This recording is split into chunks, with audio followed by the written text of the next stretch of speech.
Per què cau el Nàstic a Valladolid? Pues perquè ara per ara el Valladolid és millor equip que el Nàstic. Per què cau 6-0? Perquè van haver massa diferències. El Nàstic va afrontar el partit amb unes expectatives i el Valladolid amb altres diferents, no? Al minut 70 de la segona part el Valladolid treia al camp un jugador titular com Sisi i el partit anava 6-0. Vull dir, ells afrontaven el partit amb màxim rigor, intentant passar l'eliminatòria, i nosaltres estàvem pensant tota la setmana en el partit del diumenge, que és l'important per mi, per l'equip, en les circumstàncies en què estem. Que el resultat de 6-0 i és dolorós, sí que ho és. Que jugaves amb foc quan vas convocar tants jugadors del filial i amb una alineació molt jove, sí. Assumeixes això? Sí, assumeixo perfectament. I si la federació m'hagués deixat ficar més jugadors joves, hagués ficat més jugadors joves.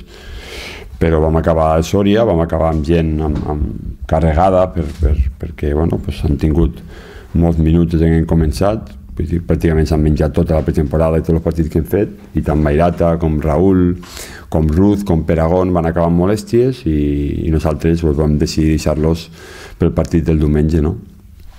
Algo semblant a el que ha fet Las Palmas, perquè del seu equip titular van descansar 8 jugadors, però clar, té una plantilla més àmplia i nosaltres ara amb les 10 baixes que teníem cap al dia de Sòria no les teníem. Aquesta és la lectura. Si algú vol ser més crític amb l'equip, que ho sigui, està tot en el seu dret.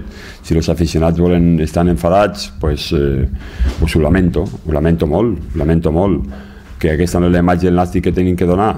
Tenim que saber on estem i com estem en aquest moment i gestionar-ho el millor possible, ja està.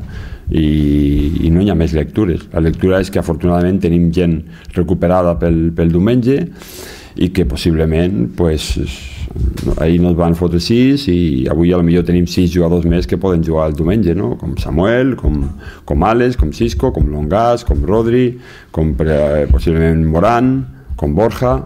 Aquesta és la part positiva de tota d'aquesta setmana tan diferent, no? I tan complicada, sobretot de gestionar correctament, no?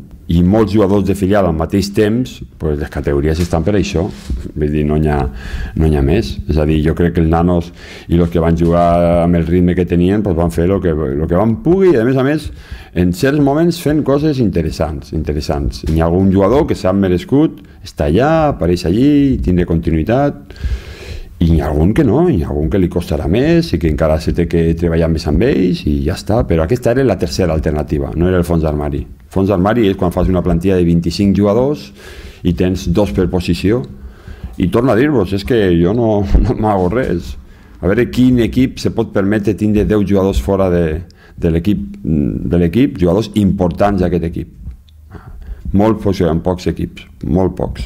I clar, si no els tens, el plan B és el plan C, ja està. I llavors, hi havia molta diferència, perquè a més jugaves contra el líder de la segona, que aquí van guanyar 0-3, de cara a dintre de 2 dies, vull dir, l'equip estarà bé, i anímicament, de veritat que no hi ha ni comparació, ni amb el dia de Córdoba de Granada l'any passat, ni amb el pitjor amb diferència que va ser la tornada de Huelva. Aquella és el més dur que vam gestionar l'any passat.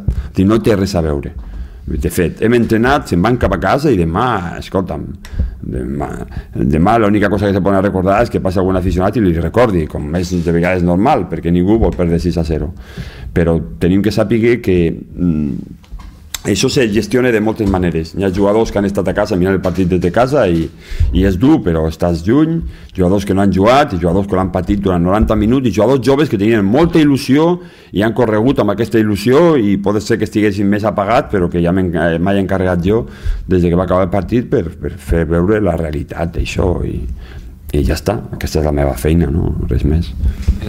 Els equips tenen l'estat d'ànim dels seus entrenadors. És a dir, si l'entrenador plora, els equips ploren. Si l'entrenador intenta transmetre un missatge de positivitat perquè pensa que creu en això, i el que deia amb ells, que jo estic convençut que dintre d'un període, no massa llarg, ens riurem de tot el que va passar ahir, serà una anècdota, pensarem que ha sigut algo que durant el camí nos ha ajudat. Nos ha ajudat. I l'any passat va haver circumstàncies que ens van ajudar a créixer. I la d'ahir serà una altra més que ens ajudarà a créixer, no tinc cap dubte. Però torno a dir, no és que vulgui ser positiu amb vosaltres, sinó que jo us dic que hi ha un camí, estem en aquell camí, i el camí arribarem a la llum i que sortiran les coses com tenen que sortir, absolutament. I torno a dir que el millor d'avui no és que ja t'hagi aixecat i no vulguis pensar en lo d'ahir, no, sinó que hi ha hagut un quart d'hora aquí, entrenant, veient a l'equip, que dius, n'hi ha coses que te donen joc a la fe i a l'esperança de que les coses se faran com un té al cap planejades. No? Una victòria diumenge és molt important, no per compensar el que s'ha fet, sinó per intentar redreçar tot i que aquest resultat nos doni aquesta confiança. Quan un equip està creixent, quan un equip s'està formant, quan un equip està començant, les victòries són balsàmiques. Les victòries faciliten molt tot el camí, tota la credibilitat del que estàs fent, no? Per això les victòries a principi de temporada són massa importants. No? Pues, Las Palmas és un altre dels equips, no possiblement dels 4 o 5 que estan destinats a pujar a primera divisió, però és d'un equip que té moltíssima llibertat ofensiva, que manipula molt el joc perquè si pot tenir la pilota la té. Jugadors com d'un talent canari que han crescut amb això, no? Tant Jonathan Vera, Vitolo, Quiroga, Castellani, són jugadors que tenen molta possessió, que si li deixes la possessió llavors te poden complicar molt l'assistència, no? Jugadors, torno a dir-te que de tots aquests que t'he dit no van jugar res ahir i estan ja pendents d'aquest partit del diumenge, un equip que van veure també a la pretemporada i que en alguna fase de la primera part van tindre la pilota i se van trobar molt còmodes. A la segona part, recordo quan va aparèixer Moran, l'equip se va igualar moltíssim. Llavors, tenim que gestionar bé això, no? Especialment torno a dir-te que al final les intencions dels entrenadors són les intencions de l'alineació i contra més jugadors del perfil de tindre la pilota puguis tindre al camp, millor, no? Per això torno a donar aquell missatge que us deia que a Sòria, d'aquests jugadors que poden tindre més tranquil·litat, com Rodri, com Longas, com Samuel, com Moran, no teníem cap, no? Bueno, intentarem a veure si per aquest partit podem tindre algú d'aquestos. Que sàpiguen que ens en sortirem i que dintre de, no sé si el diumenge o dintre de 2 setmanes, tornaran a veure el Nàstic i començaran a plantejar que segurament aquest Nàstic sap on va i que tenim millor equip del que potser ara la gent pense, o sobretot, més que pense, veu.